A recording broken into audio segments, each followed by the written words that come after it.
Isang matinis na kalansing ang pumunit sa katahimikan ng malawak na mansyon ng mga De La Vega sa Forbes Park. Sinundan ito ng nakabibinging paglagitik ng bubog na bumagsak sa makintab na sahig na gawa sa Italianong marmol. Si Leah, 23 taong gulang ay nanigas sa kanyang kinatatayuan. Ang kanyang mga kamay na nanginginig pa ay nakahawak pa rin sa isang basahan na panlinis. Naging puti na parang papel ang kanyang mukha at ang mga mata niyang kulay kape ay nanlalaki sa takot habang nakatitig sa mga nagkalat na piraso ng bubog sa paanan niya. Hindi isang ordinaryong gamit ang nabasag. Ito ay isang maliit na silver-plated na picture frame at ang larawan sa loob nito na ngayon ay nakabaligtad sa sahig ay ang nag-iisang larawan ng yumaong asawa ni Don Marco de la Vega na si Clara, isang larawang nakalagay sa mesang pangkanto na parang isang sagradong dambana. Ilang sandali pa lamang ang nakalilipas, maingat niyang pinupunasan ang bawat sulok ng silid. Siya ang pinakabagong katulong sa mansyon at sa loob ng isang linggo, sinikap niyang gawin ang lahat ng perpekto. Ngunit sa isang iglap isang pusa na biglang tumalon mula sa bintana ang gumulat sa kanya at nabitiwan niya ang hawak na frame. Anong kaguluhan ito? Isang malamig at matinis na boses ang bumasag sa kanyang pagkatulala. Mula sa arko ng pasilyo, lumitaw si Isabel, ang nakatakdang mapangasawa ni Marco. Ang kanyang mamahaling seda na damit ay humahagod sa sahig habang siya'y naglalakad. Palapit ang bawat hakbang ay puno ng awtoridad. Ang kanyang perpektong mukha na laging nakangiti sa harap ni Marco ay ngayon ay nababalutan ng matinding pagkasuklam. Yumuko si Leah, hindi magkanda-ugaga sa pagpulot ng mga bubog. Pasensya na po, Ma'am Isabel. Hindi ko po sinasadya. Aksidente lang po. Ngunit hindi pinansin ni Isabel ang kanyang paliwanag. Dumiretso ang tingin nito sa isang mas mahalagang bagay na nakatayo sa isang pedestal. Malapit sa bintana, isang antigong porselanang florera na may masalimuot na disenyo ng mga asul na bulaklak. Iyon ay isang pamana mula sa ina ni Clara, isang bagay na itinuturing ni Marco na kasing halaga ng kanyang buhay. Isang mapanlinlang na ideya ang biglang nabuo sa isip ni Isabel. Isang nangiting halos hindi mahahalata ang sumilay sa kanyang mga labi bago ito napalitan ng isang kunwaring pagkagulat. Diyos ko, ang florera. Sigaw niya. Sa isang mabilis at sinadyang kilos bahagya niyang sinagi ang pedestal. Ang sumunod na pangyayari ay tila naganap sa mabagal na paggalaw. Ang antigong florera ay gumiwang nawalan ng balanse at bumagsak sa marmol na sahig. Isang malakas at nakabibinging paglagabog ang umalingaw-ngaw sa buong kabahayan. Ang napakagandang florera ay naging isang tumpok ng mga pinong piraso ng porselana. Napatakip si Leah sa kanyang bibig. Ang kanyang mga mata ay nanlalaki sa hindi makapaniwalang tanawin. Wala kang kwentang babae. Ang sigaw ni Isabel, ang kanyang boses ay puno ng galit na parang kidlat. Itinuro niya ang nanginginig na si Leah. Tingnan mo ang ginawa mo. Hindi ka pa nakontento sa picture frame, sinira mo pa ang pinakamahalagang alaala ni Clara sa bahay na ito. Ang pag-uusap ay naging sanhi upang lumabas si Marco mula sa kanyang opisina. Ang kanyang mukha na laging may bakas ng kalungkutan mula nang mamatay si Clara ay nagpakita ng pagkalito. Anong nangyayari dito, Isabel? Agad na nagbago ang anyo ni Isabel.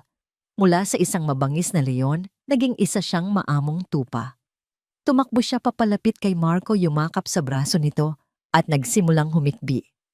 Ang kanyang mga luha ay tunay na umaagos sa kanyang mga pisngi, isang perpektong pagganap ng isang nasasaktang nobya. Marco, mahal ko, ang sabi niya sa pagitan ng mga paghikbi. Tingnan mo ang ginawa nitong si Leah. Ang florera. Ang huling alaala na iniwan sa'yo ng nanay ni Clara. Sinira niya. Lahat na lang ng bagay na nagpapaalala sa'yo kay Clara, parang gusto niyang burahin. Tumingin si Marco sa nagkalat na piraso ng porselana, pagkatapos ay sa nakayukong si Lia. Isang malalim na buntong hininga ang kumawala sa kanya, puno ng pagod at lumbay. Ang maliliit na problemang tulad nito ay nagpapabigat lang sa kanyang kalooban. Ang tanging gusto niya ay katahimikan. Sir, hindi po totoo yan. Yung frame lang po ang... Sinubukan ni Lia na ipagtanggol ang sarili. Tumahimik ka. Putol ni Isabel ang kanyang boses ay matalas na parang punyal. Pagkatapos ay lumingon siya kay Marco na may malambing na ekspresyon. Hayaan mo na, mahal. Siguro pagod lang siya. Ako na ang bahala. Nang makita ni Isabel ang pananahimik ni Marco bilang isang senyales ng pagsang-ayon, bumalik ang malamig na kislap sa kanyang mga mata. Humarap siyang muli kay Lia na ngayon ay para ng isang reyna, nahahatol sa isang alipin. Lumuhod ka. Ang utos niya, ang bawat salita ay mabigat at puno ng paghamak. Itinuro niya ang mga nagkalat na piraso ng basag na florera. At pulutin mo ang bawat piraso. Gamit ang mga kamay mo. Gusto kong maramdaman mo ang halaga ng iyong kapabayaan. Napakagat si Lia sa kanyang ibabang labi hanggang sa halos maramdaman na niya ang lasa ng dugo. Kailangan niya ang trabahong ito. Ang kanyang ina ay may sakit sa probinsya at ang kanyang kapatid ay nag-aaral sa kolehiyo. Hindi siya pwedeng umangal. Dahan-dahan lumuhod siya sa malamig na marmol. Nanginginig ang kanyang mga kamay habang sinisimulan niyang pulutin ang matatalim na piraso ng porselana. Isang maliit na hiwa ang agad na gumuhit sa kanyang hintuturo at isang butil ng dugo ang lumabas humalo sa puting alikabok ng nabasag na florera. Mula sa isang sulok ng silid, nakatayo ang mayordomang si Consuelo. Nakita ng matandang babae ang lahat ang tusong ngiti ni Isabel bago nito sinagi ang pedestal. Ngunit pinili niyang manahimik ang kanyang mga kamay ay magkahawak ng mahigpit sa ilalim ng kanyang apron. Sa mansyon na ito ang kapangyarihan ni Isabel ay hindi matitinag. Hindi na makatiis si Marco sa tanawin. Bumaling siya pabalik sa kanyang opisina. Bago siya tuluyang pumasok, nagsalita siya nang hindi lumilingon kay Lia. Ayusin mo ang gulong ginawa mo at pagkatapos ayokong makita ang pagmumukha mo sa buong araw. Ang bawat salita ay parang isang suntok sa dibdib ni Lia. Mas masakit pa kaysa sa hiwa sa kanyang daliri. Hindi ang galit ni Isabel ang pinakamasakit, kundi ang kawalang pakialam ni Marco. Ang kanyang pananahimik. Ang hindi niya pagtatanong kung ano ba talaga ang nangyari. Para sa kanya, si Lia ay isang gulo lamang na kailangang mawala. Opo, sir. Pabulong niyang sagot habang ang mga luhang kanina pa niya pinipigilan ay nagsimula nang mamuo sa kanyang mga mata. Nang matapos niyang linisin ang lahat, dinala ni Lia ang dustpan na puno ng mga basag na alaala patungo sa kusina. Bawat hakbang ay mabigat dala ang kahihiyan at sakit. Habang naglalakad siya sa mahabang pasilyo, napadaan siya sa isang maliit na silid-aklatan na bahagyang nakabukas ang pinto. Narinig niya ang boses ni Isabel sa loob. Ngunit iba na ito. Hindi na ito malambing o nagdadalamhati. Ito ay malamig, matagumpay at puno ng panunuya. Napatigil si Lia. Itinago niya ang sarili sa isang madilim na sulok, pinigil ang kanyang hininga. Oo, Dante, naging perpekto ang lahat, sabi ni Isabel sa kausap nito sa telepono na may kasamang mahinang tawa.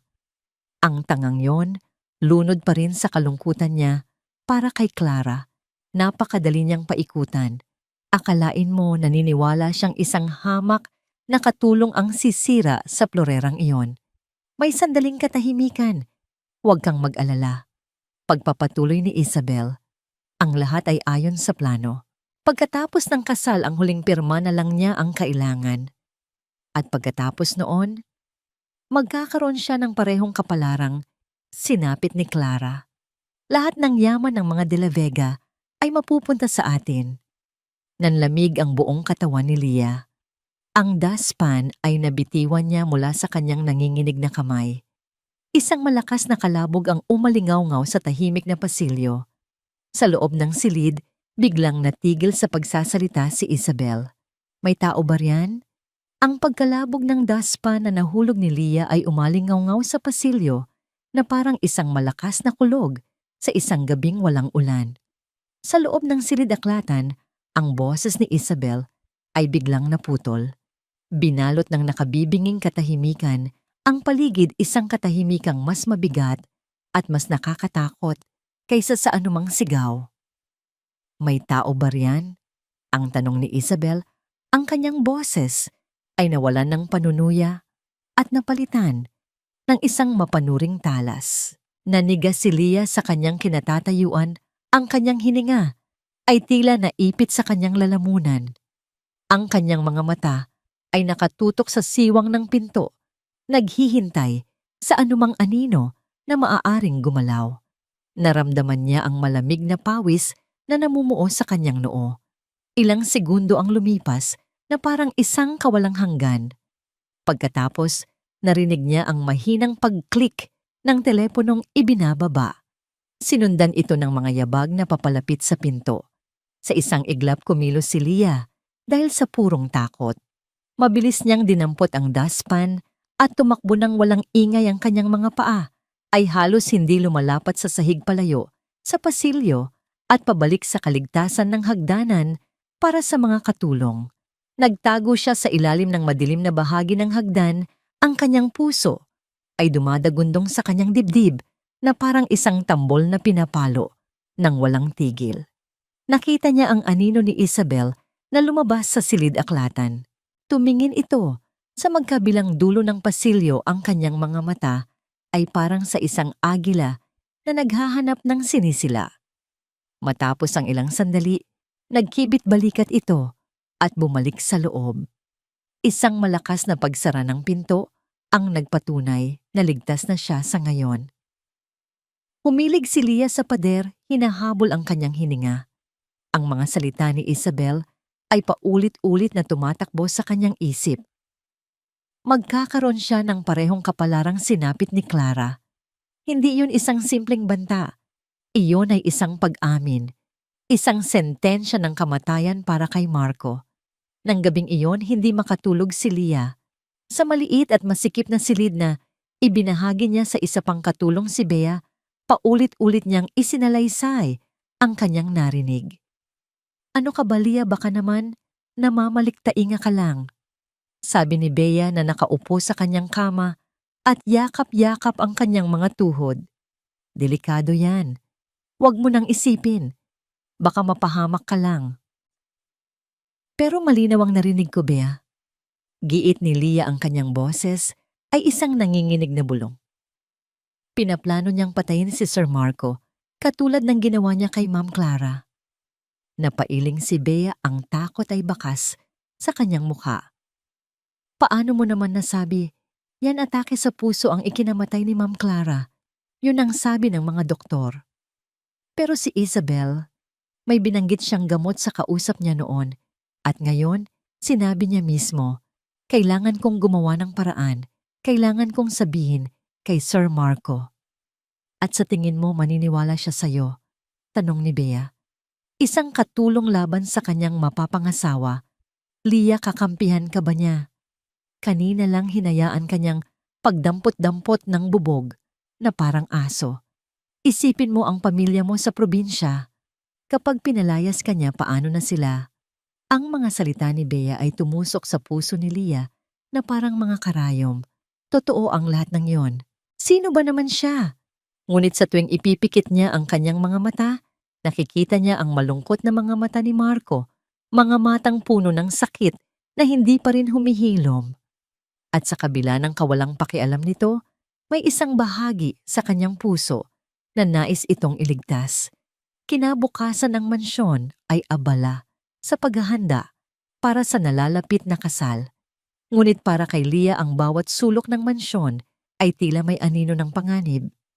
Ang bawat ngiti ni Isabel ay isang maskara na nagtatago ng isang nakamamatay na sikreto. Habang naglilinis siya sa pasilyo, sa ikalawang palapag, napansin niya ang mayordomang si Consuelo na nakatayo sa harap ng isang saradong pinto sa dulo ng pasilyo. Ang pinto ay gawa sa matigas na kahoy na nara at walang sinumang katulong ang pinahihintulutang lumapit doon. Mayordoma, ano pong silid yan? Lakas loob na tanong ni Lia.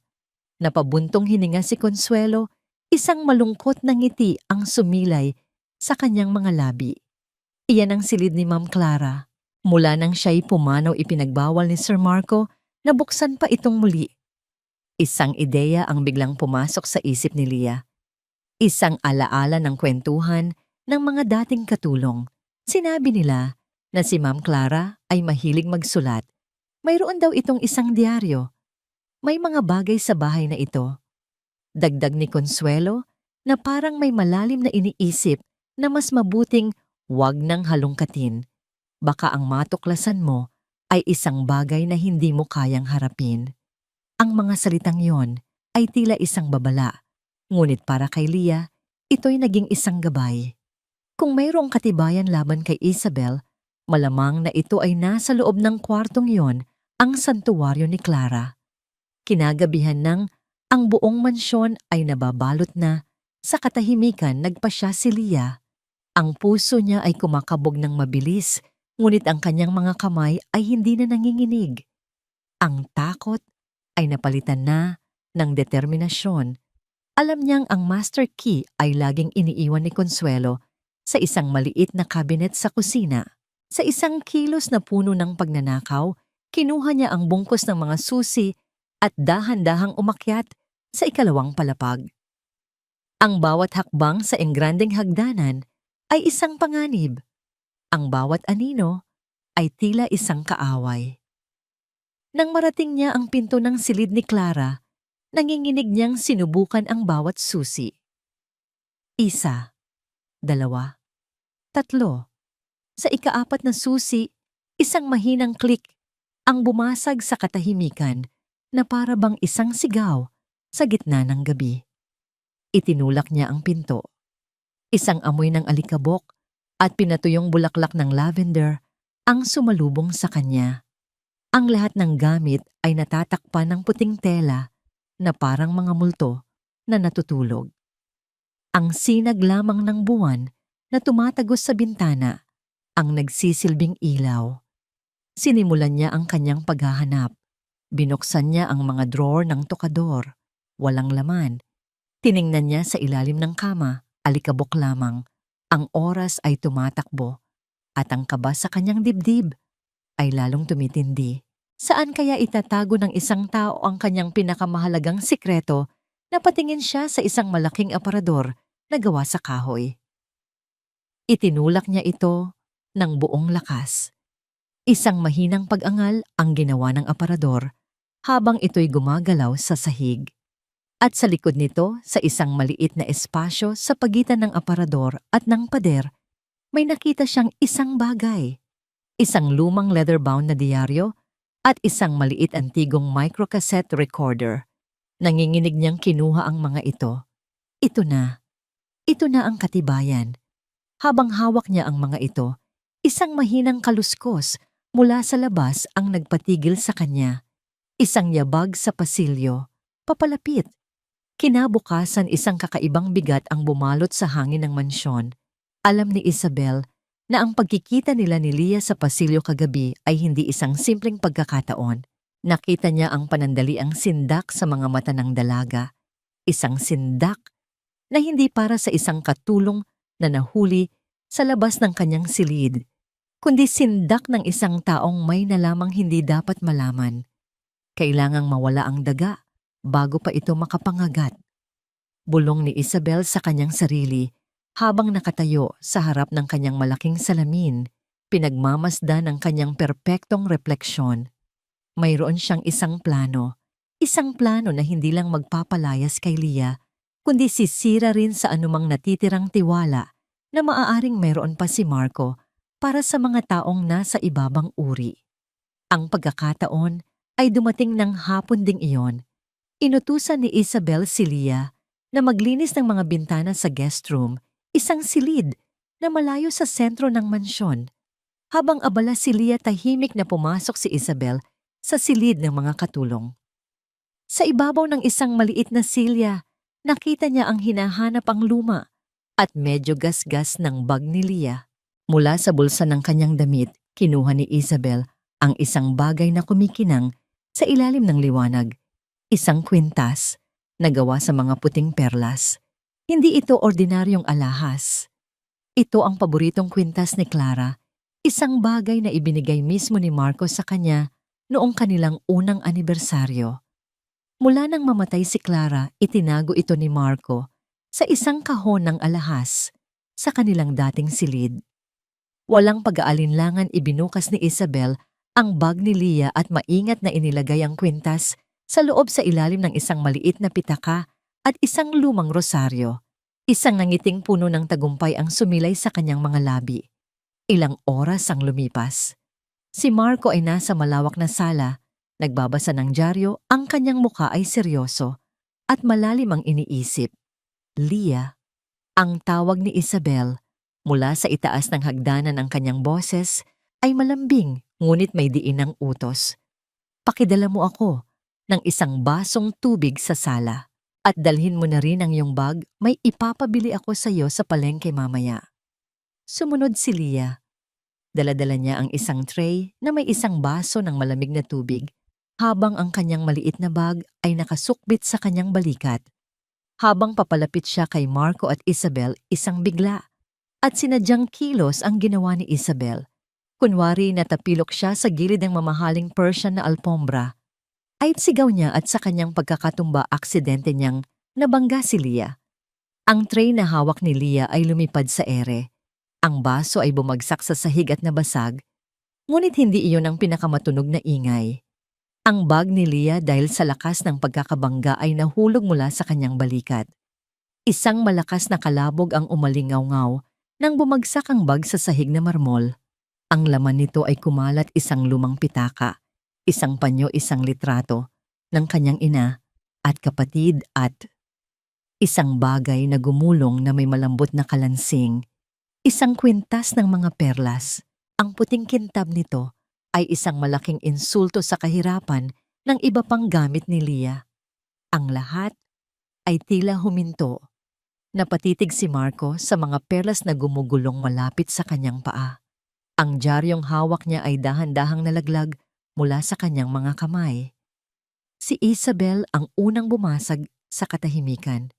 Tinakpan niya ang kanyang bibig, ang kanyang mga mata ay nanlalaki sa isang perpektong pag-arte ng pagkagulat. Diyos ko, anong ibig sasabihin nito? Lumuhod siya at kinuha ang kwintas. Ang kanyang mga kamay ay nanginginig. Marco, ito ang kwintas ni Clara. Tumingin si Leah sa kwintas, pagkatapos ay sa nagtatakang mukha ni Isabel. Ang kanyang utak ay hindi maproseso ang nangyayari. Paanong nangyari iyon? Hindi po sa akin yan. Sabi niya ang kanyang boses ay nanginginig. Hindi ko po alam kung paano yan napunta dyan. Maniwala po kayo. Ngunit ang mga mata ni Marco ay hindi na nakatingin sa kanya. Nakatitig ito sa kwintas na hawak ni Isabel. Ang kalungkutan sa kanyang muka ay dahan-dahang napalitan ng isang malamig at matigas na ekspresyon, ang pagkabigo. Isang pagkabigo na mas malalim at mas masakit kaysa sa galit. Una ang picture frame. Sabi ni Marco ang kanyang boses ay mababa at puno ng kontroladong galit. Sunod ang florera. At ngayon ito? Sir, nakikiusap po ako. Pagmamakaawa ni Leah ang mga luha ay nagsisimula nang bumuo sa kanyang mga mata. Isang patibong po ito. Wala po akong kinukuha. Ma'am Isabel, sabihin niyo po ang totoo. Si Isabel ay tumakbo papalapit kay Marco at yumakap sa braso nito, humihikbi. Hindi ko maintindihan, Marco. Pinagkakatiwalaan ko siya. Pinapasok ko siya sa bahay na ito. Sa buhay natin. Pero isa pala siyang magnanakaw. Ang salitang magnanakaw ay tumama kay Leah na parang isang sampal. Hindi ako magnanakaw. Sigaw niya, ang kanyang boses ay puno ng desperasyon. Tumigil ka. Ang sigaw ni Marco ay umalingaw-ngaw sa buong sala, sapat na para patahimikin ang buong mansyon. Maging ang ibang mga katulong na nakarinig sa kaguluhan ay sumilip mula sa kusina, ang kanilang mga mata ay puno ng pag-uusisa at panghuhusga. Tinitigan ni Marco si Leah at sa mga mata nito ay wala ng bakas ng awa. Tanging yelo. Narinig ko na ang lahat ng gusto kong marinig. Hindi lang pala kapabayaan ang problema sa'yo, kundi ang pagnanasa sa hindi sa'yo. Itinuro niya ang pinto, ang kanyang kamay ay nanginginig sa galit. Lumayas ka. Lumayas ka sa pamamahay ko ngayon din. At huwag na huwag ka nang magpapakita pa sa akin kailanman. Sir Marco, pakiusap. Mga gwardiya. Ang sigaw ni Isabel na may halong tagumpay sa kanyang tinig. 2 malalaking security guard ang agad na pumasok. Walang tanong-tanong, marahas nilang hinawakan si Leah sa magkabilang braso. Napasigaw siya sa sakit at gulat. Bitiwan niyo ako, sir, maniwala kayo sa akin. Pero hindi na lumingon si Marco. Nakatalikod na siya habang inaalo siya ni Isabel. Mula sa gilid ng kanyang mga mata, nakita ni Leah ang mayordomang si Consuelo na nakayuko at hindi makatingin sa kanya. Ang iba naman ay nagbubulungan, ng kanilang mga mukha ay puno ng kasiyahan sa kanyang kapahamakan. Kinaladkad siya ng mga gwardya palabas ng mansyon. Sa bawat hakbang ay nawawalan siya ng dignidad. Itinulak siya palabas ng malaking tarangkahan na bakal at siya ay napasalampak sa basang semento. Kasabay ng kanyang pagbagsak ang pagpatak ng malakas na ulan. Isang malakas na kalabog ang narinig niya nang isara ang tarangkahan. Ang tunog ng kandado ay ang huling tunog ng kanyang dating buhay. Nakaluhod siya doon, sa ilalim ng rumaragasang ulan, ang kanyang uniforme ay basang-basa at nababalutan ng putik. Ang buong mundo niya ay gumuho. Wala na siyang trabaho, wala na siyang dangal, at ang lalaking nais niyang iligtas ay ang mismong nagtulak sa kanya sa kadiliman. Habang siya'y umiiyak, naramdaman niya ang isang bagay na matigas sa ilalim ng kanyang basang uniforme. Ang diaryo at ang recorder. Sa gitna ng lahat ng panloloko, hindi nakuha ni Isabel ang pinakamahalagang bagay. Iyon na lamang ang natitira sa kanya.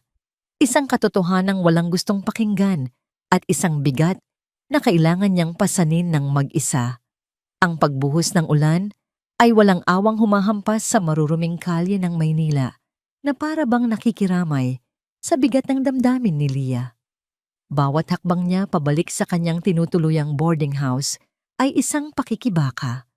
Ang kanyang damit ay basang-basa, nanlalamig hanggang sa kanyang mga buto, ngunit ang lamig na yon ay walang-wala kumpara sa yelong bumabalot sa kanyang puso. Pagdating niya sa kanyang maliit na silid, ang amoy ng kulob at mamasa-masang pader ang sumalubong sa kanya. Isinara niya ang pinto at sumandal dito, dahan-dahang dumulas pababa hanggang sa mapaupo sa sahig. Doon sa gitna ng katahimikan na binabasag lamang ng patak ng ulan, sa yero nilang bubong, hinayaan niyang bumagsak ang mga luhang kanina pa niya pinipigilan. Hindi ito iyak ng awa sa sarili. Ito ay iyak ng kawalan ng pag-asa, walang naniniwala, walang makikinig. Sa mata ng mundo, lalo na sa mata ni Marco, isa siyang hamak na magnanakaw, isang sinungaling, isang problemang matagumpay na naalis.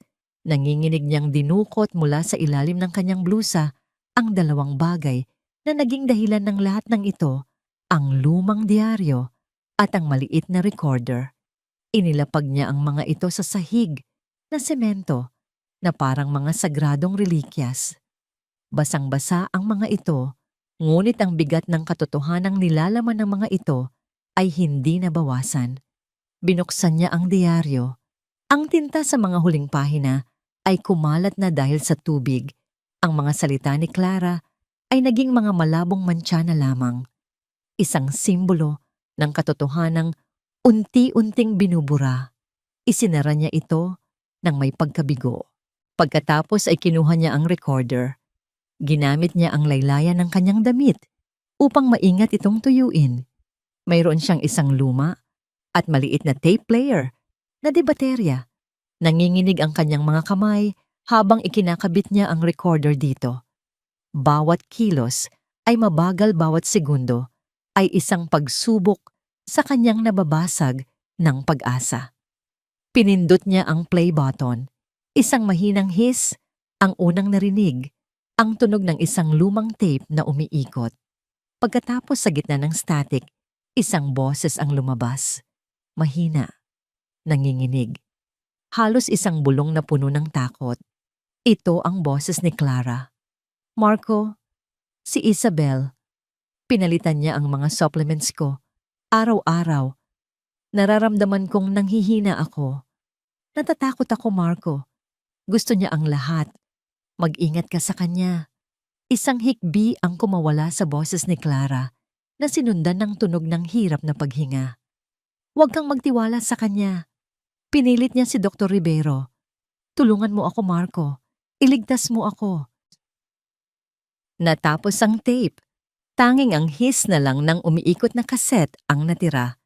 Niyakap ni Leah ang recorder, idiniin ito sa kanyang dibdib. Ang mga luha ay muling dumaloy sa kanyang mga pisngi, ngunit iba na ang mga luhang ito. Hindi na ito luha ng pagkatalo. Ito ay luha para kay Clara. Luha ng galit. Sa isang iglap ang lahat ay nagbago. Hindi na ito tungkol sa kanyang nawalang trabaho o sa kanyang nasirang dangal. Tungkol na ito sa isang babaeng humihingi ng tulong mula sa kabilang buhay. Tungkol ito sa katarungan. Tumayo siya. Ang kanyang mga mata na kanina lang ay puno ng kawalan ng pag-asa ay ngayon ay nag-aalab na may bagong determinasyon. Kailangan niyang subukan kahit isa pang beses. Kailangan niyang pumunta sa isang lugar kung saan ang katotohanan ay may halaga o yun ang inaakala niya. Mabilis siyang nagpalit ng damit, isinuot ang kanyang nag-iisang disenteng blusa at pantalon. Maingat niyang binalot sa plastik ang diaryo at recorder at isinilid sa kanyang bag. Pagkatapos lumabas siya muli sa gabing puno ng ulan patungo sa pinakamalapit na presinto ng pulisya. Ang presinto ay maliwanag, ngunit walang buhay. Ang mga fluorescent na ilaw sa itaas ay umuugong, nagbibigay ng isang malamig at maputlang liwanag. Ang amoy ng lumang papel at panlinis ay nangingibabaw sa hangin. Sa desk, isang matabang pulis na may mukhang pagod at walang interes ang nakaupo, nagpapatunog ng kanyang mga daliri sa mesa. Gusto ko pong mag-report ng isang emergency. Sabi ni Leah, ang kanyang boses ay nanginginig, ngunit malinaw. Inilapag niya ang recorder sa desk. Mayroon pong binabalak na pagpatay. Tinaasan lang siya ng kilay ng pulis. Pagpatay. Sino ang biktima? Sino ang suspect? Ang biktima po ay si Mr. Marco de la Vega at ang suspect, ang mapapangasawa niyang si Isabel Santana. Sa pagbanggit ng mga pangalan, biglang huminto sa pagtambol ang mga daliri ng pulis. Ang anyo sa kanyang mukha ay nagbago. Mula sa pagkabagot ito ay naging isang mapanuyang pagdududa.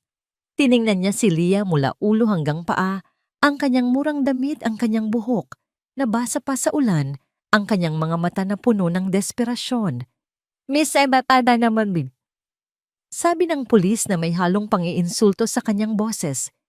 Iniaakusahan mo ang isa sa pinakamakapangyarihang babae sa syudad na ito gamit ang isang lumang tape ng isang taong matagal ng patay. Pero ito po ang ebidensya. Pakinggan niyo po. Giit ni Leah, itinutulak ang recorder palapit sa pulis. Ipinilig ng pulis ang kanyang ulo at sumandal sa kanyang upuan. Proseso ang proseso, miss. Kailangan mong punan ang complaint form na ito. Pagkatapos, isusumite namin yan sa investigation department. Ibe-verify pa nila ang boses sa tape. Aabutin yan ng hindi bababa sa 48 oras. Kung mabilis yan. 48 oras? Bukas na po ang kasal nila. Wala na po kaming panahon. Tumawa ng mahina ang pulis. At sa tingin mo hahayaan ng kahit sinong pulis na masira ang kasal ng isang De La Vega? Dahil lang sa kwento ng isang, "Katulong umalis ka na miss bago pa kita kasuhan ng public disturbance." Ang mga salita ay tumama kay Leah na parang isang pader. Ang batas, ang sistema, lahat ay may kinikilingan. At hindi siya iyon. Walang salitang kinuha niya ang recorder at tumalikod. Lumabas siya ng presinto, hindi na umiiyak. Ang lahat ng luha niya ay naubos na. Ang natitira na lang ay isang malamig at matigas na katotohanan. Mag-isa lang siya sa labang ito. Habang naglalakad siya sa basang bangketa, ang ulan ay tumila na. Sa isang newsstand sa kanto, isang malaking larawan ang kumuha ng kanyang pansin. Nasa front page ito ng isang sikat na pahayagan. Isang nakangiting larawan ni na Marco at Isabel na may nakasulat na malalaking letra, De La Vega Santana ang kasal ng dekada. Gaganapin bukas alas 10 ng umaga. Bukas na. Wala na siyang 48 oras. Wala na siyang kahit isang araw. Tinitigan niya ang larawan ni Marco, ang kanyang mga matang malungkot kahit na siya'y nakangiti. At sa tabi nito ang perpektong mukha ni Isabel, isang anghel na may puso ng isang demonyo. Isang desisyon ang nabuo sa kanyang isip. Isang desisyon na puno ng panganib, kabaliwan at tapang. Kung ayaw siyang pakinggan ng batas, kung ayaw siyang paniwalaan ng mundo, kung gayon, gagawa siya ng paraan para ang katotohanan mismo ang sumigaw sa lugar kung saan walang sino man ang maaaring hindi makinig. Kinuha niya ang kanyang mumurahing telepono. Nanginginig ang kanyang mga daliri habang tinatype niya ang numero ng kanyang kaibigan. Nang sumagot si Bea, ang boses ni Leah ay hindi na nanginginig. Ito ay kalmado, determinado, at puno ng isang nakakatakot na resolusyon. "Bea, kailangan ko ng pabor. Isang huling pabor. Kailangan ko ng uniforme. Yung pinakamalinis. Kailangan kong makapasok doon." Ang maringal na tunog ng organo sa loob ng makasaysayang San Agustin Church ay pumapailan lang pinupuno ang bawat sulok ng sagradong lugar ng isang solemne at makapangyarihang himig. Ang hangin ay mabango sa amoy ng mga puting rosas at mamahaling pabango. Daan-daang mga panauhin mula sa pinakamayayamang pamilya ng Pilipinas ang nakaupo sa mga antigong upuan na gawa sa nara. Ang kanilang mga eleganteng kasuotan ay isang tahimik na pagpapakita ng kanilang yaman at estado sa buhay. Sa dambana, nakatayo si Marco. Sa kanyang itim na tuksido, na gawa ng isang sikat na Italianong sastre, siya ang larawan ng isang perpektong lalaki. Ngunit ang kanyang mga mata, habang nakatingin sa paring nasa kanilang harapan, ay malayo ang tingin. Tila ba isang bahagi ng kanyang kaluluwa ay wala roon. Sa kanyang tabi si Isabel ay isang pangitain. Ang kanyang puting-puting trahe de boda na binalutan ng libu-libong maliliit na kristal ay kumikinang sa ilalim ng liwanag na nagmumula sa mga stained glass na bintana. Ang kanyang ngiti ay perpekto, ang kanyang kaligayahan ay tila umaapaw, isang perpektong pagganap para sa lahat. At ngayon, nagsimulang magsalita ang pari. Ang kanyang boses ay malumanay at malinaw sa harap ng Diyos at ng mga saksing ito. Ngunit ang kanyang mga salita ay hindi natapos. Isang malakas na paglagabog ang biglang bumasag sa solemne ng seremonya. Ang malaki at mabigat na pinto sa likuran ng simbahan ay bumukas ng may puwersa. Isang nakasisilaw na liwanag mula sa labas ang pumasok, ginagawang mga anino ang lahat ng nasa loob. Napahinto ang pagtugtog ng organo. Ang lahat ng bulungan ay natigil. Daan-daang mga ulo ang sabay-sabay na lumingon. At doon sa bukana ng pinto, nakatayo si Leah. Ang kanyang pulang uniforme ng katulong ay isang sigaw ng pula sa dagat ng mga kulay pastel at itim na kasuotan. Ang kanyang buhok na nakatirintas ng maayos ay bahagyang nagulo. Ang kanyang paghinga ay habol, ngunit ang kanyang mga mata ay nakatutok sa isang tao lamang. Kay Marco, nagyelo ang hangin. Si Isabel ang unang nakabawi mula sa pagkagulat. Ang perpekto niyang muka ay nasira ng purong galit. Ang kanyang kalmadong disposisyon ay naglaho na parang bula. Mga gwardiya, isang sigaw na matinis at puno ng kamandag ang pumunit sa kabanalan ng seremonya. Itinuro niya si Leah ang kanyang daliri ay nanginginig. Alisin ang baliw na, yan dito, isa siyang magnanakaw. Sinisira niya ang kasal ko. Ang sigaw ni Isabel ay parang isang senyales. Mula sa mga gilid ng simbahan, tatlong malalaking lalaki na nakasuot ng itim na suit, kasama si Dante ang sumugod na parang mga gutom na mandaragit. Ngunit hindi nag-atubili si Leah. Huminga siya ng malalim, tinipon ang lahat ng natitirang lakas sa kanyang mga binti at nagsimulang tumakbo.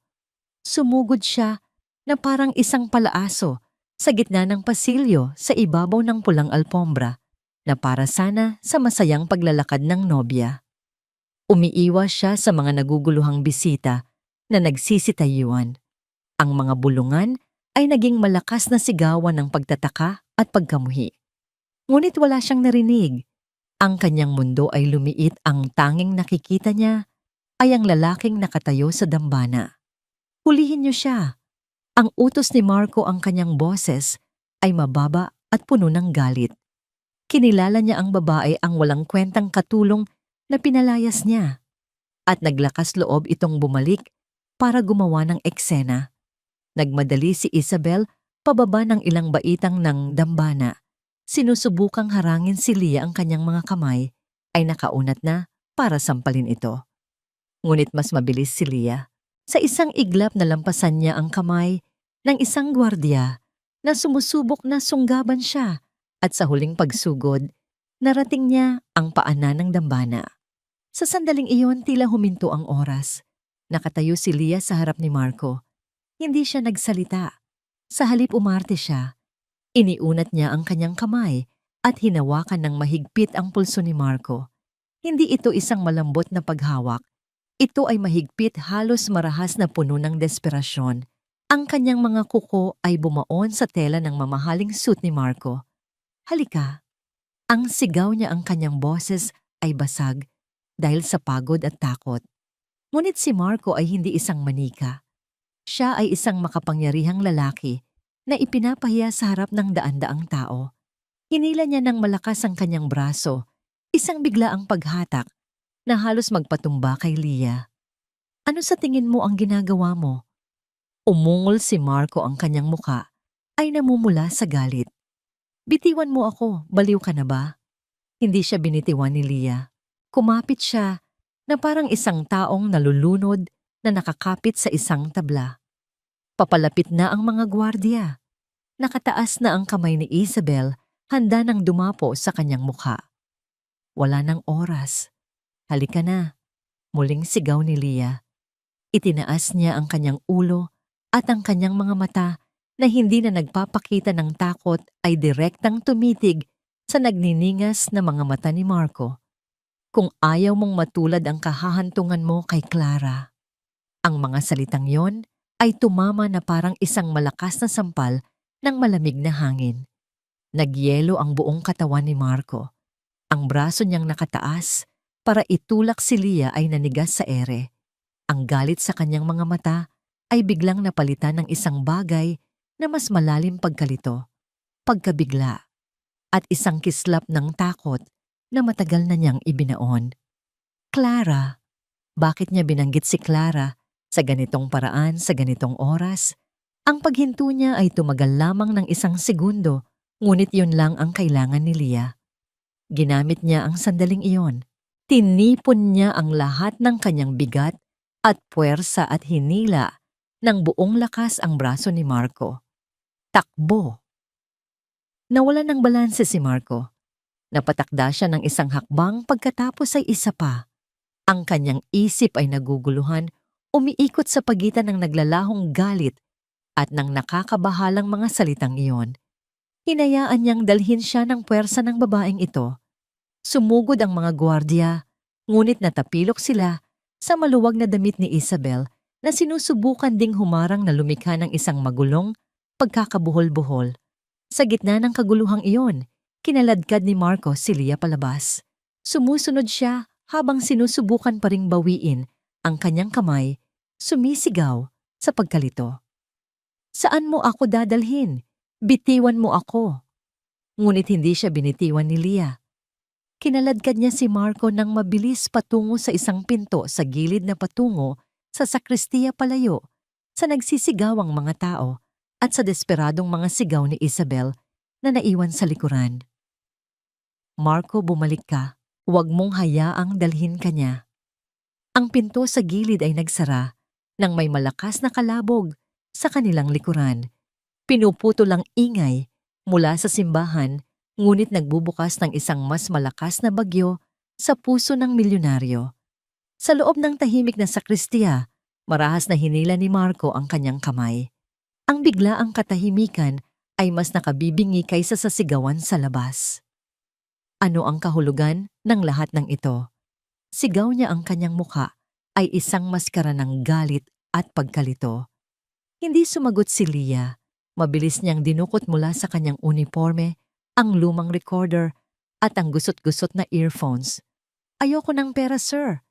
Sabi niya, ang kanyang boses ay garalgal dahil sa mga luhang namumuo. Gusto ko lang na maging ligtas kayo. Ikinabit niya ang earphone sa recorder, ang kanyang mga kamay ay nanginginig. Inalok niya ang isang earphone sa kanya. 5 segundo lang, sir. Pakiusap. Pakinggan niyo to. Kung pagkatapos nito, gusto niyo pa ring bumalik at pakasalan siya, aalis na ako. Mawawala na ako ng tuluyan.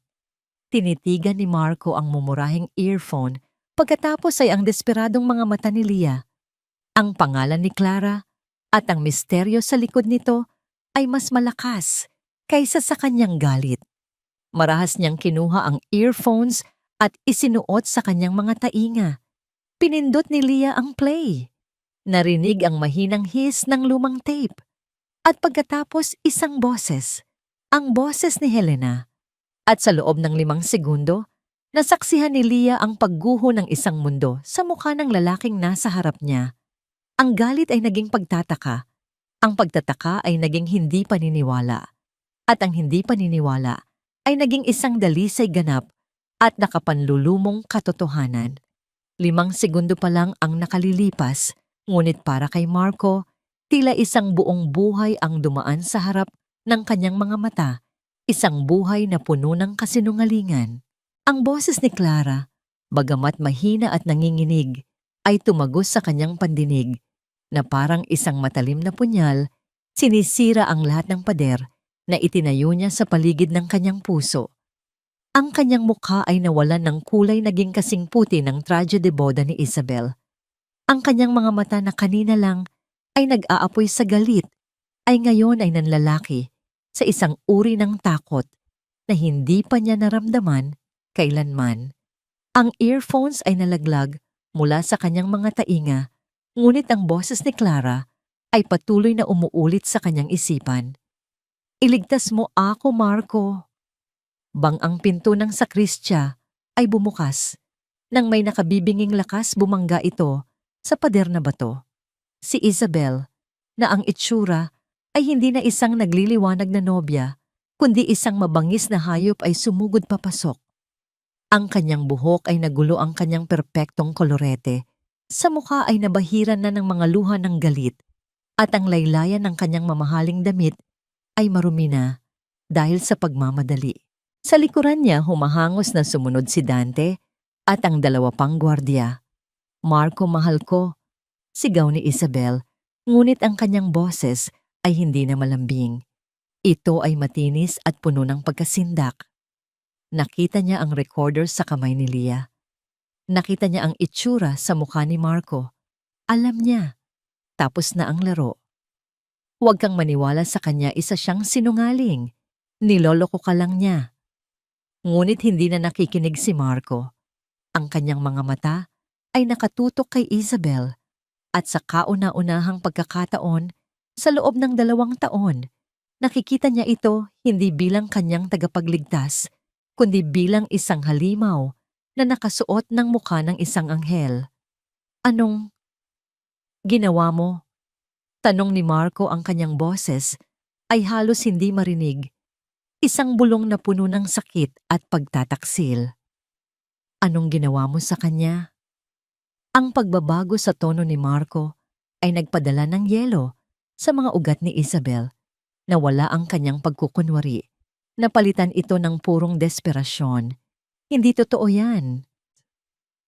Sumugod siya hindi kay Marco, kundi kay Leah. Itinaas niya ang kanyang kamay.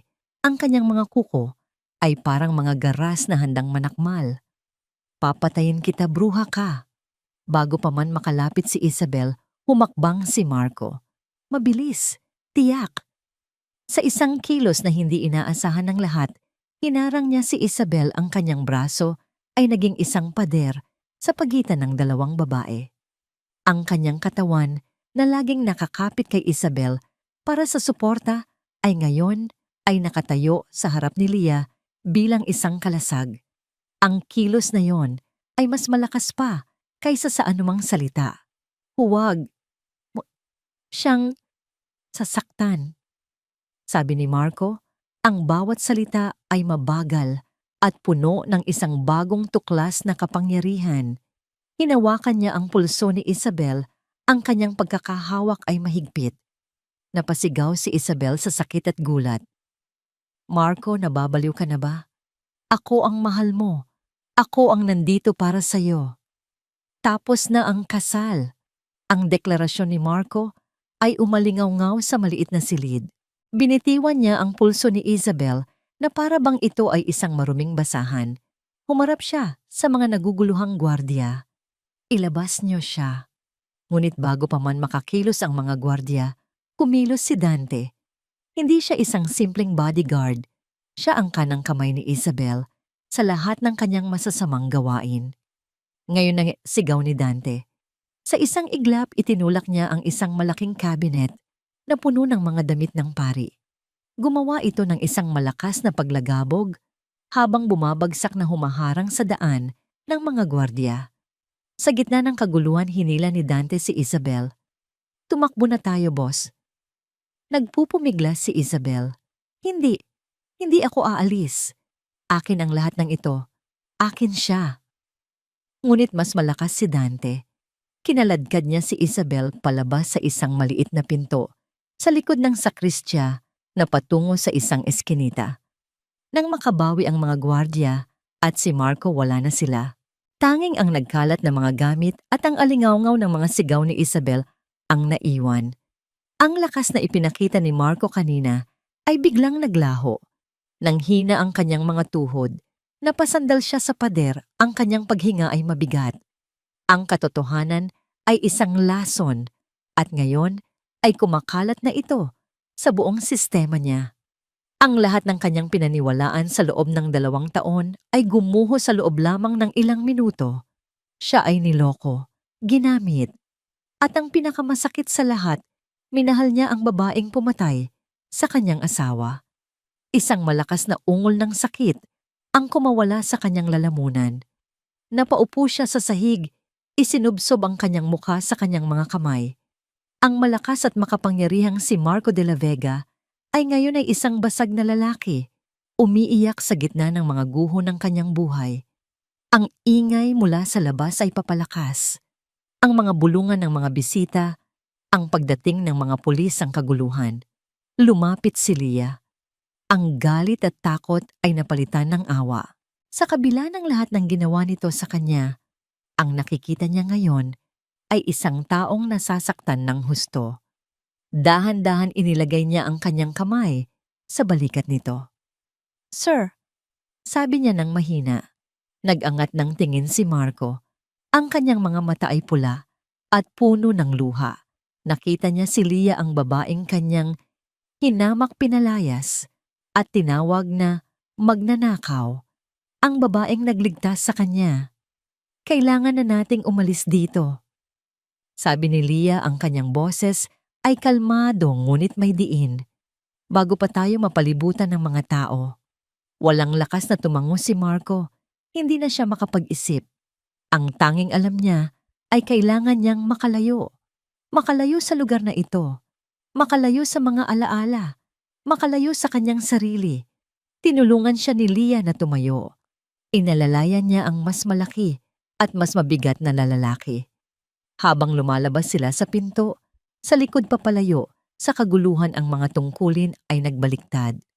Ngayon, si Marco ang nanghihina at nangangailangan ng tulong.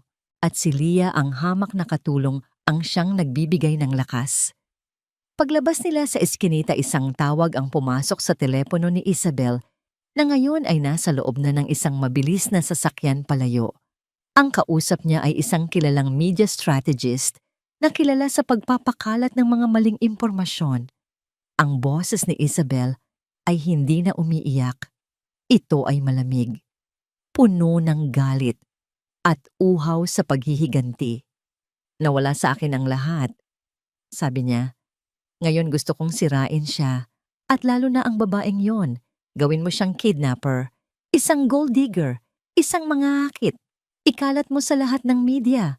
Gusto kong kapag natapos ka, hihilingin niyang sana ay hindi na lang siya ipinanganak. Ang maliit na silid sa boarding house ni Leah ay naging isang pansamantalang kanlungan sa gitna ng isang paparating na bagyo. Dinala niya si Marco doon sa isang mundong malayong malayo sa kinang at karangyaan ng Forbes Park. Ang hangin ay amoy lumang kahoy at nilulutong pagkain mula sa mga kapitbahay. Ang tanging maririnig ay ang sigawan ng mga batang naglalaro sa labas at ang paminsan-minsang pagdaan ng tricycle. Si Marco ay nakaupo sa nag-iisang upuang kahoy, ang kanyang mamahaling tuxedo ay katawa-tawang tingnan sa gitna ng simpleng paligid. Nakatulala lang siya, ang kanyang mga mata ay blangko, ang kanyang isip ay isang magulong larangan ng digmaan ng sakit, pagsisisi at galit. Para siyang isang hari na biglang nawalan ng kaharian.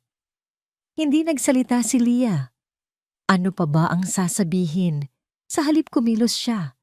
Ipinagtimpla niya si Marco ng isang tasang mainit na tsaa.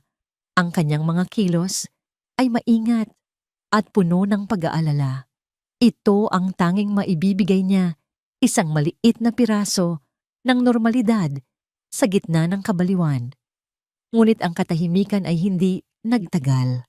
Ang bagyo ay dumating hindi sa anyo ng ulan, kundi sa anyo ng teknolohiya. Ang lumang telebisyon sa sulok na ibinukas ng isang kapitbahay sa kabilang silid, sa pinakamalakas nitong volume, ay biglang nag-flash ng isang breaking news alert.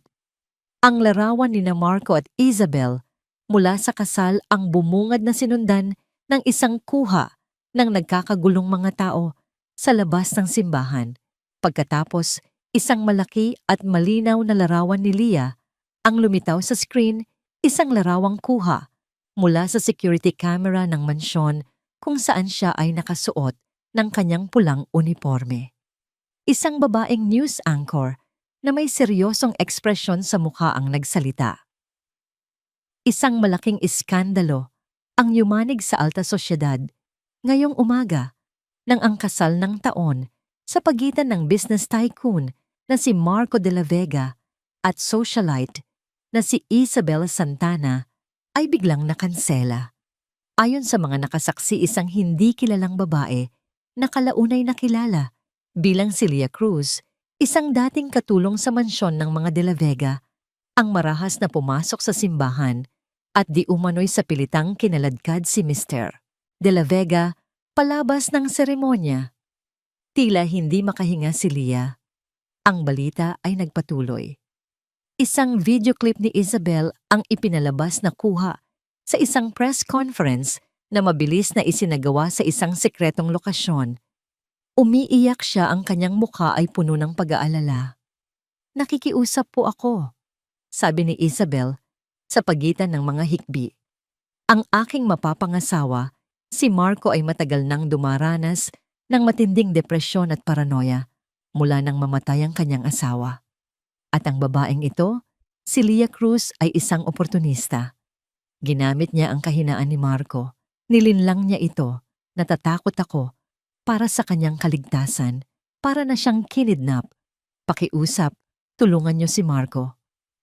Ang salitang kinidnap ay umalingaw-ngaw sa buong Pilipinas. Sa loob lamang ng ilang minuto ang kwento ay kumalat na parang apoy sa social media. Ang pangalan ni Leah ay naging trending. Ang mga hashtags na Save Macro at Gold Digger Maid ay naglipa na.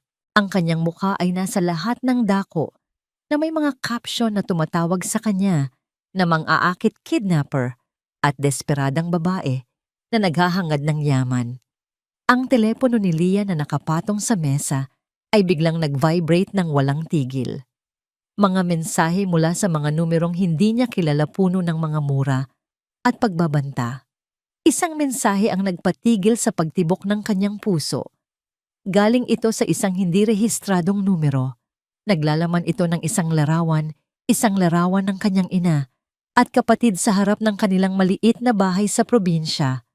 Ang caption ay simple at nakakakilabot. Alam namin kung nasaan sila. Lumayo ka kay Marco o baka magkaroon ng isang malungkot na aksidente. Nabitiwan ni Leah ang kanyang telepono. Isang tunog ng takot ang kumawala sa kanyang lalamunan. Hindi, ang pamilya ko. Ang ingay mula sa labas ng boarding house ay biglang nagbago. Ang dating sigawan ng mga bata ay napalitan ng galit na mga bulungan. Sumilip si Leah sa siwang ng bintana. Isang maliit na grupo ng mga tao, mga kapitbahay na nakikitsismis, mga taong naudyok ng balita ang nagsimulang magtipon sa harap ng kanilang pinto. Hoy, yung kidnapper, nandyan daw sa loob. Sigaw ng isang babae. Ilabas niyo si Mr. De La Vega. Sigaw ng isang lalaki. Ang mga bulungan ay naging sigawan. Nagsimula silang kumatok ng malakas sa manipis na pinto. Magnanakaw. Palayain mo si Sir Marco. Isang bato ang ibinato, tumama sa bintanang yero at lumikha ng isang nakabibinging ingay. Napasigaw si Leah sa takot at napaurong. Sa gitna ng kaguluhang iyon si Marco, na kanina lang ay parang isang estatwa, ay biglang kumilos. Ang blangkong tingin sa kanyang mga mata ay napalitan ng isang apoy. Isang apoy ng galit na hindi para kay Leah, kundi para sa kawalang katarungan na nangyayari sa harap niya. Nalaman niya na ang kanyang pananahimik at pagtatago ay siyang naglalagay kay Leah sa kapahamakan. Siya dapat ang hinahabol, ngunit ang babaeng ito ang tumatanggap ng lahat ng parusa. Hindi bulong niya. Tumayo siya, ang kanyang katawan ay hindi na nanghihina, kundi naninigas sa determinasyon. Hindi ko hahayaang mangyari ito. Hinawakan niya ang kanyang telepono, sinusubukang tawagan ang kanyang bangko upang magpadala ng pera para sa seguridad ng pamilya ni Leah. Ngunit isang mensahe ang lumabas sa screen. Account temporarily frozen due to suspicious activity. Nagawa na ni Isabel. Ginamit nito ang kanyang kapangyarihan bilang dating fiancé para harangan ang kanyang yaman. Wala siyang pera, wala siyang kapangyarihan. Sa unang pagkakataon sa kanyang buhay, si Marco De La Vega ay ganap na walang magawa. Habang ang mga katok sa pinto ay lalong lumalakas at ang mga sigaw sa labas ay lalong nagiging mapanganib. Isang hindi inaasahang bagay ang nangyari. Si Aling Nena, ang matandang may-ari ng boarding house, ay lumabas. Hinarap niya ang galit ng mga tao, ang kanyang maliit na katawan ay naging isang harang. Ano ba? Tumigil nga kayo. Sigaw niya. Kilala ko si Leah, mabuting bata. Yan, huwag kayong basta-basta naniniwala sa telebisyon. Sumunod si Bea, ang kaibigan ni Leah, na may hawak na walis tingting. Subukan niyong saktan ang kaibigan ko, makakatikim kayo sa akin. Isa-isang nagsilabasan ang iba pang mga boarder. Mga simpleng tao, isang construction worker, isang tindera, isang estudyante.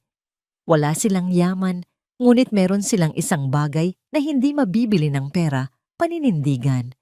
Bumuo sila ng isang maliit na pader ng tao sa harap ng pinto ni Leah. Mula sa bintana, pinanood ni Marco ang lahat.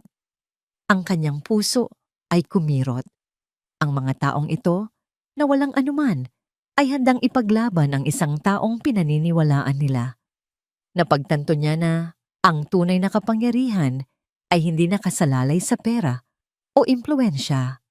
Ito ay nasa katotohanan at sa tapang na ipaglaban ito. Tumingin siya kay Leah na umiiyak sa isang sulok. Isang bagong uri ng determinasyon ang bumuo sa kanyang kalooban. Hindi na siya ang magiging biktima. Panahon na para lumaban. Mayroon akong kilala. Sabi ni Marco, ang kanyang boses ay kalmado na ngayon ngunit puno ng bigat. Isang tao na maaaring makatulong sa atin. Isang taong matagal ko nang dapat pinakinggan.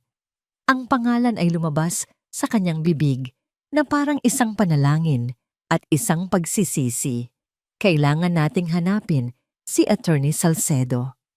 Ang opisina ni Attorney Samuel Salcedo ay matatagpuan sa isang lumang gusali sa Escolta, isang lugar na puno ng mga alaala ng dating karangyaan ng Maynila. Hindi ito kasing kinang ng mga opisina sa Makati kung saan madalas pumunta si Marco, ngunit ang mga pader nito ay puno ng mga libro ng batas at ang hangin ay amoy ng integridad at matagal ng karanasan. Si Attorney Salcedo, isang lalaking nasa mga huling taon ng kanyang edad 50, na may buhok na nagsisimula ng mamuti sa may sentido, ay hindi nagpakita ng anumang pagkagulat nang makita niya si Marco de la Vega at ang isang babaeng hindi niya kilala na nakatayo sa harap ng kanyang pinto. Parehong mukhang pagod-gusot ang damit at tila tinatakbuhan ang buong mundo. "Pumasok kayo," sabi niya. Ang kanyang boses ay kalmado at walang bahid ng panghuhusga. Ikinumpas niya sila papasok sa kanyang pribadong opisina. Habang nakaupo sila sa mga upuang katad na nasa harap ng kanyang malaking lamesang gawa sa mahogany, tinitigan ni Attorney Salcedo si Marco. Sila ay matagal nang magkaibigan, ngunit nagkalamat ang kanilang relasyon. 2 taon na ang nakalipas. "Sinabi ko na sa iyo, Marco," sabi ni Salcedo, hindi bilang isang abogado, kundi bilang isang kaibigan. "Sinabi kong may mali kay Isabel. Nag-imbestiga ako noon.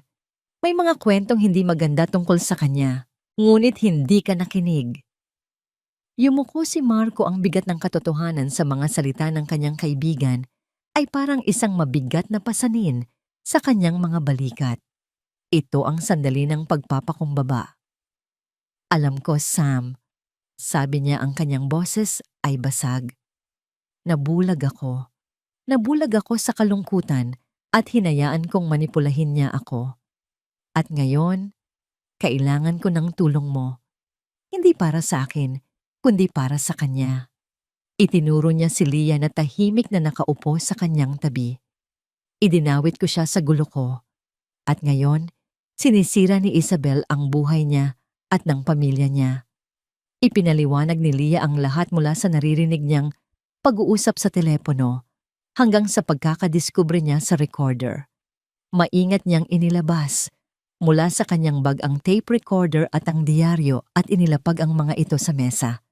Habang pinakikinggan ni Attorney Salcedo ang mahinang boses ni Clara, mula sa recorder ang kanyang mukha ay dahan-dahang nagbago.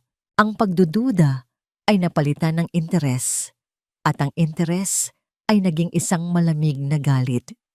Ito ay isang bomba, Marco," sabi ni Salcedo. Pagkatapos ng tape, ang kanyang mga mata ay nakatutok sa recorder na para bang ito ay isang buhay na ahas. Pero hindi ito sapat. Sasabihin ng depensa na ito ay peke o kaya'y produkto ng isang nagdedeliryong isipan. Ang kailangan natin ay isang taong buhay, isang testigo. "Si Dr. Ribeiro," sabi ni Leah. Binanggit siya ni Ma'am Clara sa tape. Siya raw ang pinilit. "Tama," sabi ni Salcedo. Ang kanyang isip ay nagsisimula nang gumana na parang isang makina. "Si Dr. Ronaldo Ribeiro, ang private physician ng pamilya ninyo. Kung mapipilit natin siyang magsalita, guguho ang buong kaso ni Isabel." Ngunit paano? Si Dr. Ribeiro ay tiyak na binabantayan ni Isabel, at ang pera ay isang malakas na kandado para sa bibig ng isang tao. Habang sila'y nag-iisip, biglang tumunog ang telepono ni Leah. Isang hindi kilalang numero. Nag-aalangan siyang sagutin ito, ngunit tumango si Salcedo. "Hello?" Si Lia ba to? Isang pamilyar na boses ang narinig niya. Isang boses na nanginginig sa takot. Si Consuelo to Iha. Napatayo si Lia. Mayordoma, saan po kayo tumawag? Ayos lang po ba kayo? Hindi, Iha. Humikbi ang matanda sa kabilang linya. Pinalayas ako ni Ma'am Isabel. Sinabi niyang alam niyang ako ang kumuha ng master key. Pinagbantaan niya ako. Lia, natatakot ako. Pero hindi na kaya ng konsensya ko. Mayroon akong nalalaman. Ang puso ni Lia ay nagsimulang tumibok ng mabilis. Ano po iyon, Mayordoma? Si Dr. Ribeiro, sabi ni Consuelo. Bago namatay si Ma'am Clara, madalas ko silang naririnig na nagtatalo sa loob ng silid-aklatan. Palaging may dalang maliit na itim na maleta, si Dr. Ribeiro, at isang gabi nakita kong iniabutan siya ni Ma'am Isabel ng isang makapal na sobrang puno ng pera. Sinabi ni Ma'am Isabel, siguraduhin mong hindi ka magkakamali. O baka ang pamilya mo naman ang sunod na mangailangan ng doktor. Narinig ko yun, Lia, malinaw na malinaw. Iyon na ang nawawalang piraso, ang motibo, ang pananakot. Mayordoma, nasaan po kayo? Tanong ni Attorney Salcedo na kinuha ang telepono mula kay Lia. Kailangan namin kayong protektahan. Matapos makuha ang lokasyon ni Consuelo, mabilis na kumilos si Salcedo. Tumawag siya sa isang pinagkakatiwalaan niyang kontak sa National Bureau of Investigation. Kailangan natin ng plano, sabi ni Salcedo habang naglalakad pabalik-balik sa kanyang opisina. Hindi natin pwedeng basta na lang puntahan si Dr. Ribeiro. Kailangan natin siyang painan. Kailangan nating isipin niya na mas ligtas siya sa atin kaysa kay Isabel. Isang ideya ang nabuo sa isip ni Marco. Isang ideya na ipinanganak mula sa sakit na kanyang nararamdaman. Ang pera, sabi niya. Laging pera ang habol ni Isabel. At pera rin ang ginamit niya para kontrolin si Dr. Ribeiro. Tumingin siya kay Salcedo. Paano kung isipin ni Dr. Ribeiro na si Isabel ay malapit nang bumagsak, na ang yaman na inaasahan niya ay mawawala, at na mayroon siyang isang huling pagkakataon na iligtas ang kanyang sarili. Nagsimulang magliwanag ang mukha ni Salcedo. Magaling, Marco, magaling. Ang plano ay nabuo. Gagamit sila ng isang pain. Magpapadala sila ng isang anonymous na email kay Dr. Ribeiro. Ang email ay maglalaman ng isang maikling putol-putol na bahagi ng audio recording ni Clara, sapat lang para malaman niyang totoo ito. At sasamahan nila ito ng isang mensahe, alam namin ang ginawa mo. Bumagsak na si Isabel. Nasa amin na ang lahat ng ebidensya. Makipagtulungan ka at bibigyan ka namin ng pagkakataong maging state witness. Manahimik ka at isasama ka namin sa kanyang pagbagsak. Maghintay ka sa aming tawag. Ito ay isang sugal. Sabi ni Salcedo habang tinatype niya ang email. Maari siyang tumakbo kay Isabel o maari siyang kumagat sa pain sa takot na maiwan siyang mag-isa sa dilim. Kakagat siya. Sabi ni Marco, ang kanyang boses ay puno ng isang bagong tuklas na katiyakan. Ang mga taong sakim ay laging inuuna ang kanilang sarili. Pinindot ni Salcedo ang send button. Ang email ay lumipad na sa cyberspace. Ngayon ang tanging magagawa nila ay maghintay. Maghintay kung ang pain ay sapat na para hilahin ang isang malaking isda mula sa madilim na tubig. Habang sila'y naghihintay, dinala ni Marco si Lia sa isang bintana na tanaw ang abalang kalye ng eskolta sa ibaba.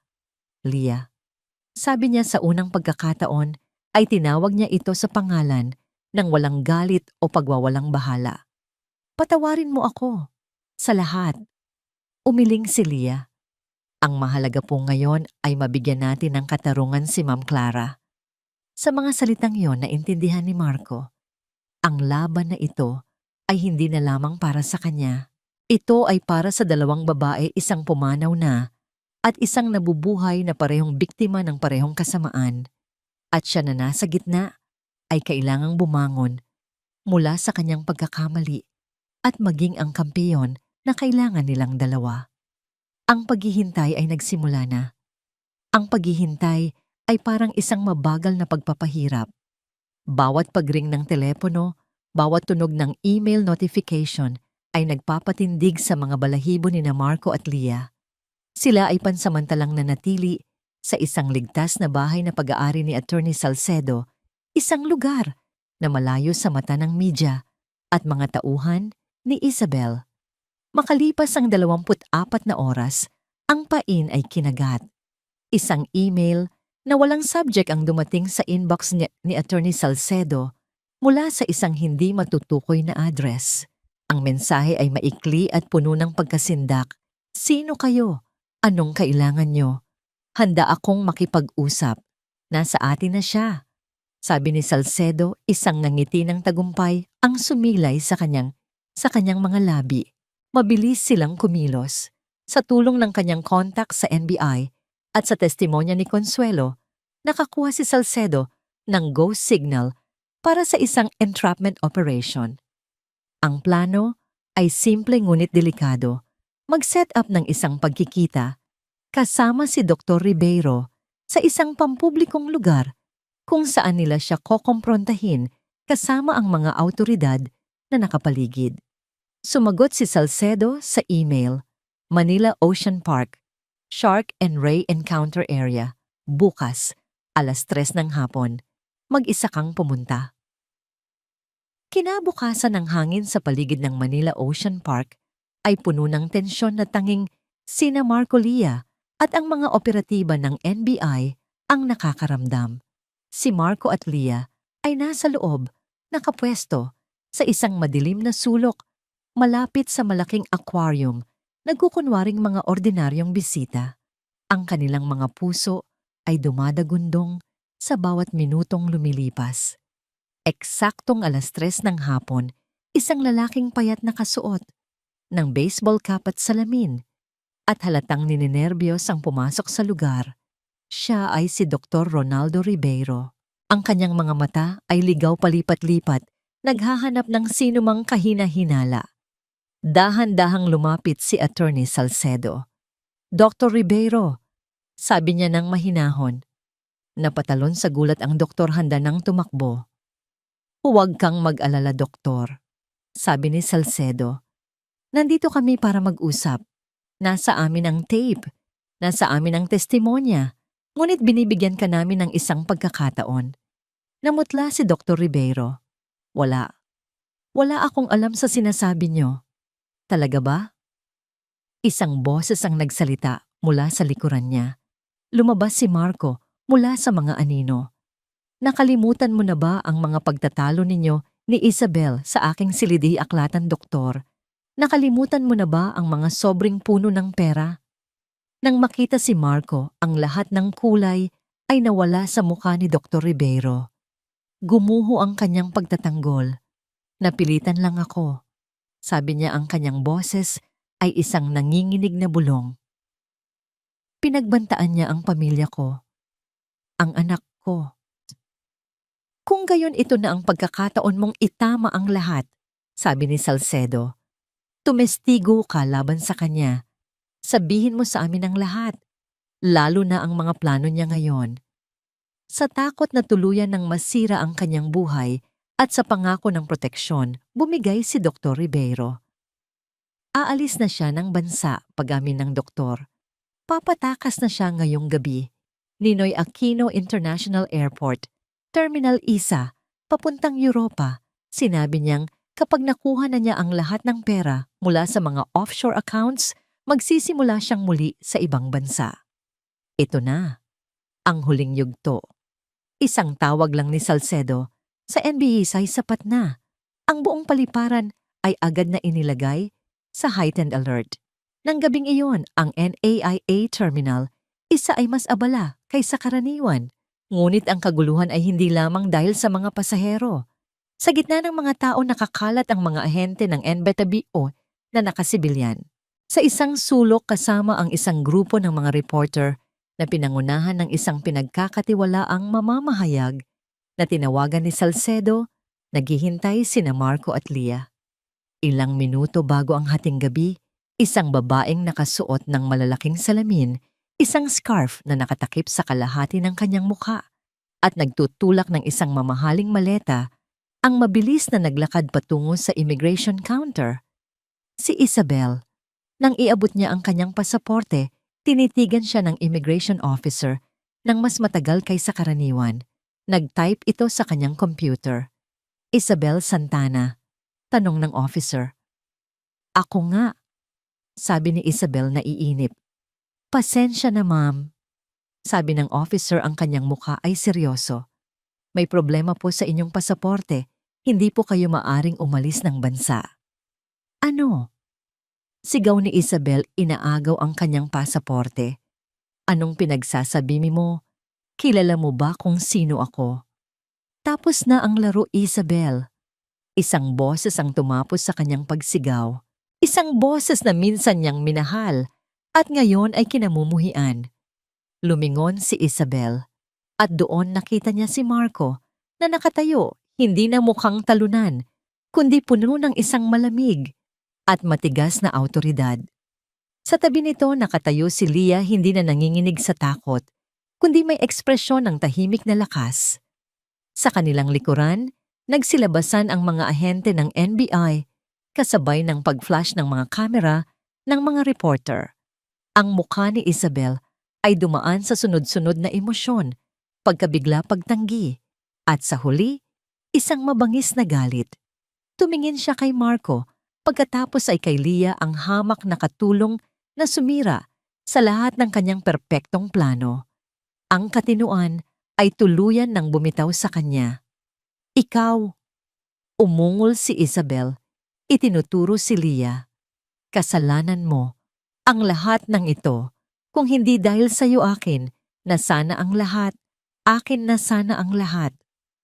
Na parang isang nasugatang hayop, sumugod siya hindi kay Marco, kundi kay Leah. Ang kanyang mga kamay ay nakakuyom, handang manakit. Ngunit bago pa man siya makalapit, mabilis siyang napalibutan at pinigilan ng mga ahente. Bitiwan niyo ako. Nagpupumiglas siya, ang kanyang dignidad ay naglaho na. Ako ang biktima dito, Marco. Sabihin mo sa kanila, mahal mo ako. Lumapit si Marco, tinitigan ang babaeng nagwawala sa sahig ng paliparan na pinagtitinginan ng daan-daang tao. Minahal kita. Sabi niya, ang kanyang boses ay puno ng pait at kalungkutan. Pero ang minahal ko ay isang kasinungalingan, isang ilusyon na ikaw mismo ang lumikha. Isang tunog ng metal ang umalingaw-ngaw, ang tunog ng posas na isinasara sa mga pulso ni Isabel. Itinayo siya ng mga ahente. Ang kanyang mamahaling damit ay nagusot, ang kanyang buhok ay nagulo, ang kanyang mukha ay nabahiran ng luha at galit. Ang dating reyna ng alta sosyedad ay ngayon ay isang kriminal na ipinaparada sa harap ng buong mundo. Habang inilalayo siya, ang kanyang mga mata ay nakatitig pa rin kay Leah, puno ng isang pangako ng paghihiganti. Ngunit wala nang takot sa mga mata ni Leah, tanging awa. At sa wakas, kapayapaan. Natapos na ang bagyo. 3 buwan ang lumipas. Ang iskandalong yumanig sa pamilya de la Vega ay dahan-dahang humupa, ngunit ang mga epekto nito ay nanatili na parang mga alon na patuloy na humahampas sa dalampasigan matapos ang isang malakas na bagyo. Ang hatol ay bumagsak na parang isang malamig na bakal. Si Isabel Santana, matapos ang isang mabilis at napakapublikong paglilitis, ay napatunayang nagkasala sa mga kasong murder by proxy at malawakang pandaraya. Habang buhay na pagkabilanggo, walang pagkakataon para sa parol. Ang kanyang pangalan ay naging isang babala sa alta sosyedad, isang kwento ng kasakiman na ibinubulong sa mga mararangyang pagtitipon. Si Dr. Ribeiro bilang isang state witness ay nakatanggap ng mas mababang sentensya, habang si Dante at ang iba pang mga kasabwat ay nahaharap sa mahabang taon sa bilangguan. Ang pangalan ni Leah Cruz sa kabilang banda ay nilinis ng media. Mula sa pagiging isang gold digger at kidnapper Siya ay biglang itinanghal na isang tahimik na bayani. Ngunit tinanggihan ni Leah ang lahat ng panayam. Tinanggihan niya ang lahat ng alok para sa mga TV guesting at mga libro. Para sa kanya, ang katarungan ay hindi isang premyo. Ito ay isang bigat na sa wakas ay naibsan. Bumalik siya sa kanyang probinsya sa tahimik na buhay na kanyang kinagisnan, malayo sa ingay at panlilinlang ng syudad. Sa opisina ni Attorney Salcedo, isang hapon, abala si Marco sa pagpirma ng isang makapal na tumpok ng mga dokumento. "Sigurado ka na ba rito, Marco?" tanong ni Salcedo. Sa huling pagkakataon, ang kanyang boses ay may bahid ng panghihinayang. "Ibinenta mo ang halos lahat ng hotel, ang mansyon. Isang imperyo ang isinusuko mo." Ibinaba ni Marco ang pluma at tumingin sa kanyang matandang kaibigan. Ang kanyang mga mata ay wala ng bakas ng kalungkutan. Sa halip ang mga ito ay puno ng isang kalinawan at kapayapaan na hindi pa nakikita ni Salcedo kailanman. "Hindi ako sumusuko, Sam," nakangiting sabi ni Marco. "Pinalalaya ko ang sarili ko. Ang perang ito, nababahiran ito ng sakit at kasinungalingan. Gusto ko itong gamitin para sa isang bagay na may tunay na kahulugan." Itinatag niya ang Clara Esperanza Foundation, isang organisasyon na nakatuon sa pagbibigay ng legal at pinansyal na tulong sa mga babaeng biktima ng pang-aabuso at panloloko. Ibinigay niya ang halos 80% ng kanyang yaman dito. Isang paraan upang bigyan ng karangalan ang alaala ni Clara at gawing isang bagay na positibo ang kanyang sakit. Ang tanging itinira niya para sa kanyang sarili ay sapat na pera para makabili ng isang lumang pickup at isang malawak, ngunit hindi pa nade-develop na piraso ng lupain sa tabi ng dagat sa isang malayong probinsya sa Quezon. Isang maaliwalas na hapon, abala si Leah sa pag-aani ng mga gulay sa kanilang maliit na hardin. Ang kanyang ina na ngayon ay malusog na salamat sa tuloy-tuloy na gamutan, ay masayang nagdidilig ng mga halaman. Ang kanyang kapatid na babae ay kadarating lang mula sa eskwela.